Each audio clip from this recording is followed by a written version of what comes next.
ঘরোয়াভাবে বাবুর্চি স্টাইলের আজকে চিকেন কোরমা করলাম। Homemade chicken korma, pure happiness. আসসালামু আলাইকুম ওয়া রাহমাতুল্লাহি ওয়া বারাকাতুহু। আজকে যারা ফলোয়ার্সরা দেখতেছেন, যদি ফলোয়ার্সরা দেখে থাকেন অসংখ্য অসংখ্য ধন্যবাদ। আর যদি নন ফলোয়ার্সরা দেখে থাকেন তাহলে কিন্তু একটু ফলো করে দিয়ে যাবেন আর সুন্দর একটা গঠনমূলক কমেন্ট করে যাবেন। তো আমার চিকেনগুলো আমি ঘরে কাটছি, যেভাবে হচ্ছে কোরমা স্টাইলে কাটা হয় ঠিক সেভাবে কাটার চেষ্টা করছি, জানি না কতটুকু হয়েছে। এরপরে পরিমাণ মতো লবণ দিয়ে আর হচ্ছে একটু হলুদ দিয়ে 5 থেকে 10 মিনিট রেখে দিব। আমি 5 মিনিট মতোই রাখছি, তবে 5 থেকে 10 মিনিট মতো রাখলেই হবে। তারপরে হচ্ছে একটু তেলের মধ্যে লাইটলি ভাজাটা করে নিব, হার্ড ভাজা করব না।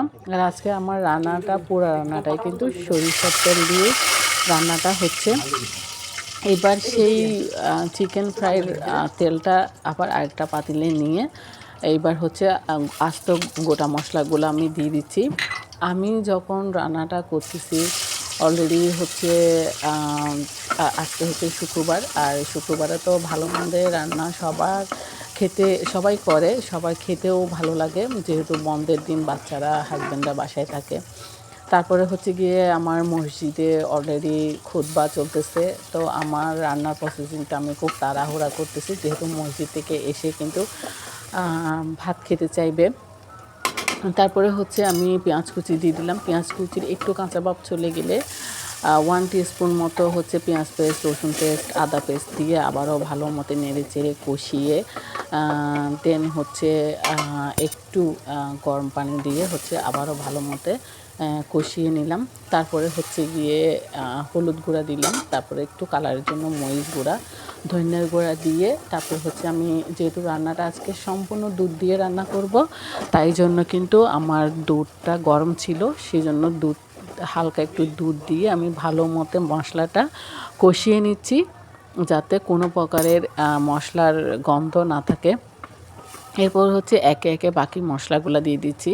হচ্ছে এখানে জিরা বাটা আছে, তারপরে টক দই আছে, তারপর হচ্ছে সরিষা বাটা আছে। তো রান্নার পরিমাণ হিসাবে তো আমাদের একটা পরিমাণ হয়ে যায়, সেই হিসাবে 1 টিস্পুন মতো করে আমি এভাবেই দিয়ে দিলাম। তারপরে হচ্ছে গিয়ে ভালো মতো কষানো হয়ে গেলে আমি হচ্ছে ভাজা করা চিকেনগুলা দিয়ে দিচ্ছি।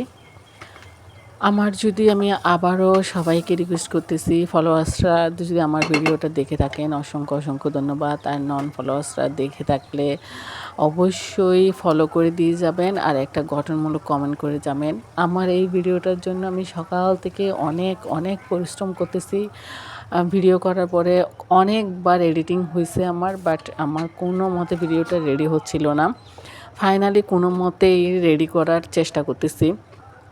এরপরে হচ্ছে গরম গরম দুধ, লিকুইড দুধগুলা দিয়ে একটু যখন বলক উঠে আসছে, পরিমাণ মতো কিন্তু লবণ মাছ দিতে হবে, একটু পোলাও পাতা দিলাম, কেওড়া জল দিলাম, আপনাদের কাছে যদি গোলাপ জল থাকে দিয়ে দিবেন অবশ্যই। তারপরে হচ্ছে ঝাল যার যার মতো, কাঁচামরিচ আমি 3টা দিলাম, আমার যেহেতু ফ্যামিলিতে কাঁচামরিচ কম, মানে ঝালটা কম খাই।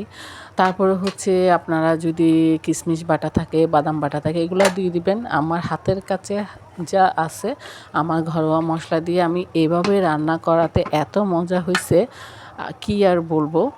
তো দেখার জন্য সবাইকে অসংখ্য ধন্যবাদ।